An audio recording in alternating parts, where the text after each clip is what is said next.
Today, we're going to cover one of our most commonly requested video topics. And if I'm being honest, I'm kind of embarrassed we haven't done it yet. Today, I'm going to show you how to keep your knife sharp with a leather strop. So when you use a knife, every time you hit that cutting board, your knife gets a tiny bit more dull.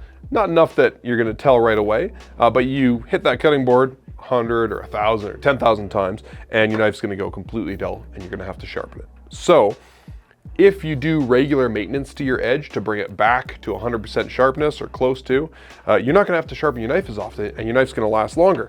Every time you sharpen, you remove a little bit of steel. So if you can do that less often, you have more knife for a longer time.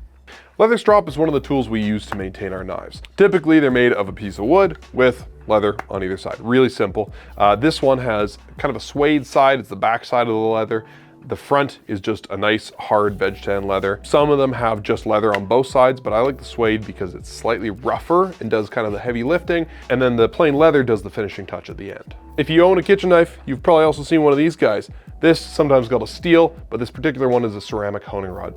I also like these for maintaining my knives as they're slightly coarser, slightly more aggressive, and much harder than a really gentle leather strop. This guy I use when my knife is really having troubles, it's really struggling. I use the leather strop when it's just starting to struggle, say through the skin of a tomato or a pepper, or following the ceramic honing rod for an extra fine tuning. If you want to learn how to use a ceramic honing rod, go check out this other video.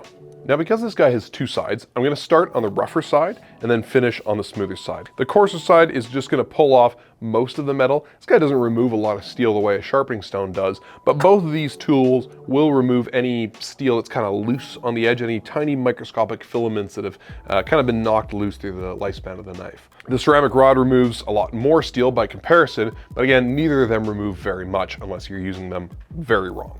To actually use the strop, you want to find the angle that the knife's been sharpened to. So for most Japanese knives, like this guy, that's about 15 degrees. And for your average Western knife, say a Henkel's or an IKEA knife, it's around 20 degrees. Now, if you don't have an angle guide, you can always eyeball it. That is about 90 degrees. You take roughly a third of 90 degrees, and that is 30 degrees. Half of 30 degrees is about 15 degrees. It's fine if it's not perfect. What's more important than having exactly the right angle is having a consistent angle. You don't want to be wobbling your angle all over the place and lifting it up too much, as too much of that action can blunt the edge of your knife. Set your angle and then keep your wrist as locked as you can so that you're not curving the knife like that. Then I just put the tip of the strop on a solid surface like a counter or a table, set the knife at the angle it was sharpened to, and just gently work along the surface of the strop. You want to lead with the spine of the knife and trail with the edge of the knife. If you go the other way, you're just going to cut the hell out of your strop. I start at the heel of the knife, and I work forward towards the belly, and I just work in small sections until I get towards the tip. Because that tip curves up a little bit, you're going to want to lean your body just a little bit to one side so that you can increase that angle slightly. Then I do the other side, same thing, working in sections. You could work side to side on one section at a time, but I find it more efficient to work the whole length of one side and then flip it over. The reason we're flipping it over is because if there are any loose bits of steel, we want to either straighten them out, working from side to side until they're nice and even, or we want to just break them right off like the lid of a tin can. And over time, you will actually see little bits of kind of dark black spots where steel does come off of your knife and build up on the strop, but it happens very slowly. Now, the other way I often use this guy is in one smooth stroke. This is a little more advanced, so you probably want to start off really simple at first, but once you get some experience, you can work from the tip to the heel in one smooth motion. Just make sure you keep that angle consistent. You can also do it the other way if you want, working from heel to tip. Just remember to increase that angle slightly at the very end. I'll do about 20 passes or so on the coarse side of the strop, and then I'll flip it over and do the exact same technique on the smooth side. And that's all there really is to it. It's hard to tell if it's working, but once you go back to your cutting board and go to slice that tomato, your knife's gonna fly through as opposed to fighting the tomato skin. If you use the strop a few times and it doesn't do the trick and your knife is still fighting with whatever you're trying to cut, that's when you go down to that ceramic honing rod, something a bit rougher.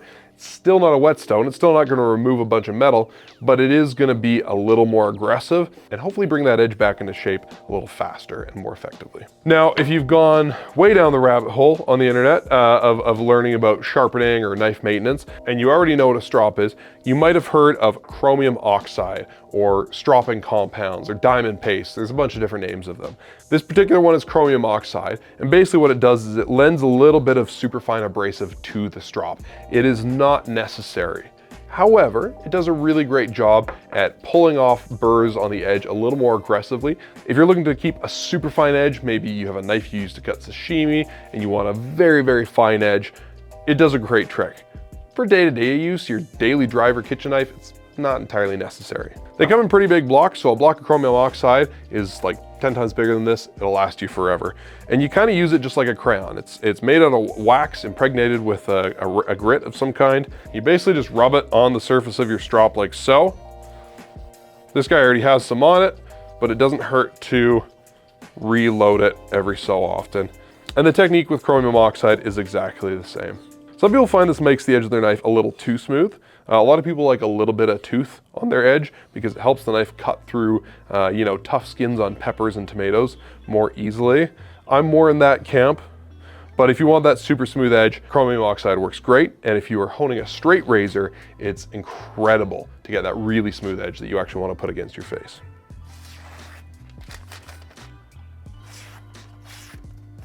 Yeah, not terrible. I think it did the trick. If you want to learn more about knife care and maintenance, we got lots of other videos on the topic, one especially that kind of covers all the bases. If you want to get more into actual knife sharpening, check out our knife sharpening playlist. And if there's another tutorial you want to see next, leave a comment down below and we'll make it happen for you. Subscribe, hit the bell, ding, ding, ding, ding, ding. Bye.